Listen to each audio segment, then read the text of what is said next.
नमस्कार, आप देख रहे हैं 4 PM और मैं हूं आपके साथ निधि तिवारी। वक्फ कानून को लेकर इस वक्त देश भर में आक्रोश है। इसके साथ ही कई मुस्लिम संगठनों ने इसके खिलाफ खुला ऐलान कर रखा है, मोर्चा खोल रखा है। इन सब के बीच ज्यादा चर्चा में है नीतीश कुमार, जिन पर मुस्लिम संगठन और उन्हीं की पार्टी के मुस्लिम नेता मुसलमानों से गद्दारी करने का आरोप लगा रहे हैं। जेडीयू के कई नेताओं ने पार्टी पर मुस्लिमों से धोखा देने का आरोप लगाते हुए पार्टी तक छोड़ दी है। लगभग 100 से ज्यादा नेता अभी तक जेडीयू से इस्तीफा दे चुके हैं और 2 नेता तो सुप्रीम कोर्ट भी पहुंच चुके हैं। नीतीश कुमार को लगा था कि ये अभी की नाराजगी है, धीरे धीरे खत्म हो जाएगी, लेकिन ऐसा हुआ नहीं। ललन सिंह और संजय झा बार बार कहते रहे कि जो नेता पार्टी छोड़ रहे हैं उनको जानता ही कौन है, लेकिन नीतीश कुमार ये समझ गए कि ये वही नेता हैं जो जमीन पर काम करते हैं, वोट लाने का काम करते हैं।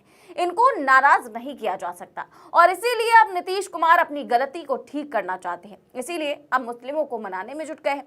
अब ईद के करीब 10 दिन बीत जाने के बाद अब जाकर ईद मिलन समारोह का आयोजन किया जा रहा है। उनके एमएलसी खालिद अनवर ने ईद मिलन समारोह का आयोजन किया, तो उसमें नीतीश कुमार पहुंचे। अब ईद तो 31 मार्च को थी, ईद मिलन समारोह भी हो गए, लेकिन नीतीश कुमार ईद के इतने दिनों के बाद ईद मिलन समारोह में पहुंचे और यहाँ पर नीतीश कुमार अपने उसी पुराने अंदाज में दिखे, सिर पर मुस्लिम टोपी, हाथ जोड़े और मुस्लिमों से गले मिलते रहे। तो आखिरकार ईद के करीब 8-10 दिन बाद इस ईद मिलन समारोह की जरूरत क्यों पड़ी और इस ईद मिलन समारोह में पहुंचकर नीतीश लोगों को क्या मैसेज देना चाहते हैं, आगे आपको बताएंगे। लेकिन पहले आपको ये बता देते हैं कि नीतीश कुमार के एक और नेता सुप्रीम कोर्ट पहुंच चुके हैं। वो नेता हैं किशनगंज में जनता दल यूनाइटेड के जिलाध्यक्ष और पूर्व विधायक मुजाहिद आलम, जिन्होंने वक्फ संशोधन कानून को चुनौती दे दी है। सुप्रीम कोर्ट में एक याचिका दायर की है और इस कानून पर रोक लगाने की मांग की है। खबर देखिए, लिखा है कि नीतीश कुमार के फैसले के खिलाफ किशनगंज जेडीयू जिलाध्यक्ष वक्फ कानून को लेकर सुप्रीम कोर्ट पहुंचे मुजाहिद आलम। तो सुप्रीम कोर्ट में दायर याचिका में जेडीयू नेता मुजाहिद आलम ने कहा कि वक्फ मुसलमानों का धार्मिक मामला है। इस्लाम में वक्फ की अवधारणा के तहत कोई व्यक्ति अपनी संपत्ति अल्लाह के नाम पर समर्पित कर सकता है। नए कानून की कुछ धाराएं धार्मिक मामलों में हस्तक्षेप करती हैं। मुख्य आपत्ति तो इस बात पे है कि नए प्रावधान के मुताबिक वक्फ बोर्ड और केंद्रीय वक्फ काउंसिल में कम से कम 2 गैर मुस्लिम सदस्यों की नियुक्ति अनिवार्य की गई है, जबकि किसी भी धार्मिक ट्रस्ट और बोर्ड में किसी भी दूसरे धर्म के सदस्य नहीं है। लेकिन जो कानून पास हुआ है उसके अनुसार सभी वक्फ बोर्ड में 2 सदस्य गैर मुस्लिम होंगे। तो इस बिल में हिंदू को शामिल करने का कदम विशेष रूप से चर्चा का विषय बना हुआ है। जेडीयू नेता हाजी मोहम्मद परवेज सिद्दीकी ने भी इसी विषय में 2 दिन पहले ही सुप्रीम कोर्ट में याचिका दाखिल की है और उन्होंने भी यही कहा था कि वो पार्टी में रहते हुए इस बिल का विरोध करेंगे और कानूनी लड़ाई लड़ेंगे और इस बिल को निरस्त करवा कर मानेंगे। तो ये नेता तो सुप्रीम कोर्ट पहुंच चुके हैं। अब आपको बताते हैं कि नीतीश कुमार आखिरकार ईद के 10 दिन बाद ईद मिलन समारोह में क्यों पहुंचे। तो दरअसल नीतीश कुमार ने देखा कि उनकी पार्टी में सैकड़ों इस्तीफे हो रहे हैं, हर रोज कोई ना कोई पार्टी छोड़ रहा है। अब नीतीश कुमार को लगा कि अब अगर पार्टी को न संभाला तो आने वाले वक्त में जेडीयू का अस्तित्व ही खत्म हो सकता है। इसीलिए नीतीश कुमार ने मुस्लिमों को मनाने में ही अपनी पार्टी की भलाई समझी। अब बीजेपी भले ही मुस्लिम वोटों की परवाह ना करती हो, लेकिन नीतीश जानते हैं कि 20 साल से वो इन्हीं वोटों की बदौलत कुर्सी पर जमे हुए हैं। बिहार में 18% मुस्लिम वोटर्स हैं, जिनका असर करीब 47 सीटों पर है, जिताने हराने की पूरी क्षमता रखते हैं। तो नीतीश कुमार भला इनको कैसे छोड़ सकते हैं। इसीलिए अब मुस्लिमों को मनाने की पूरी जोर आजमाइश चल रही है। लेकिन इधर नीतीश चुनावों से पहले मुस्लिमों को मनाने की कोशिश कर रहे हैं और उधर बीजेपी उन्हीं को ठिकाने लगाने का प्लान बना चुकी है।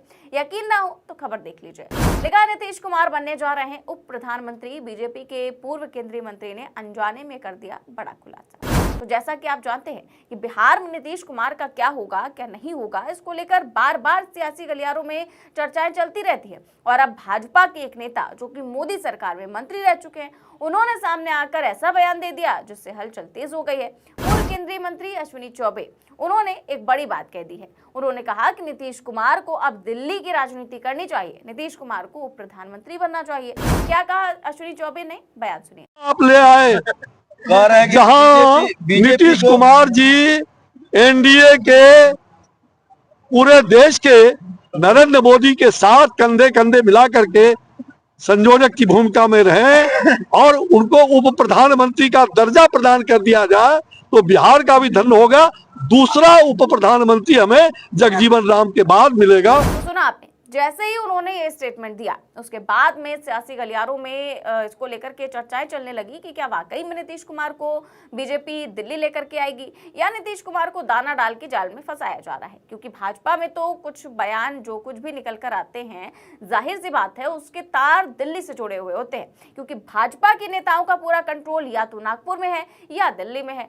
लेकिन इधर बीजेपी नेता का बयान आया, उधर झट से जेडीयू ने भी इसका जवाब दे दिया। खबर देखिए, लिखा है बीजेपी ने नीतीश को ऑफर किया रिटायरमेंट प्लान, तिलमिलाई जेडीयू ने झट से मीडिया में आकर दे दिया तगड़ा बयान। तो केंद्रीय मंत्री अश्विनी चौबे ने नीतीश कुमार को जैसे ही रिटायरमेंट प्लान ऑफर किया, तुरंत जेडीयू के प्रवक्ता नीरज कुमार सामने आ गए और क्या जवाब दिया आप खुद सुनिए। कौन क्या बोलते हैं यह मेरा विषयगत संदर्भ नहीं है।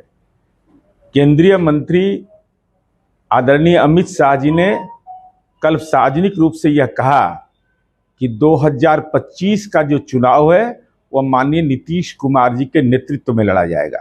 नीरज कुमार का कहना है कि अमित शाह कह चुके हैं कि नीतीश कुमार के नेतृत्व में ही 2025 का विधानसभा चुनाव लड़ा जाएगा, इसीलिए कोई क्या कहता है इससे हमें कोई मतलब नहीं। फिलहाल तो अब नीतीश कुमार की तरफ से और उनकी पार्टी की तरफ से इस बात को लेकर के मना कर दिया गया है कि भाई हम साफ तौर पर हम बिहार का ही चुनाव लड़ेंगे, हमें केंद्र की राजनीति में जाने की कोई जरूरत नहीं है। और अब नीतीश कुमार ने भी कवायद शुरू कर दी है कि चुनाव को लेकर तैयारियां भी शुरू कर दी हैं। तो नीतीश कुमार ने अब अपनी गलती को सुधारना भी शुरू कर दिया है, मुस्लिमों के बीच जाना शुरू कर दिया है। नीतीश कुमार अब ये जान चुके हैं कि बीजेपी उनकी कुर्सी पर खतरा है।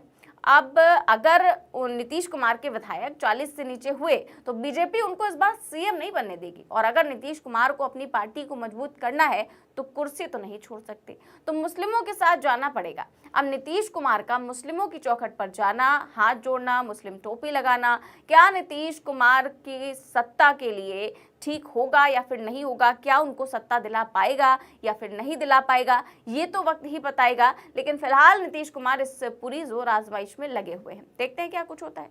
फिलहाल इस खबर में बस इतना ही। देश और दुनिया की तमाम बड़ी खबरें जानने के लिए देखते रहिए 4PM न्यूज नेटवर्क। नमस्कार।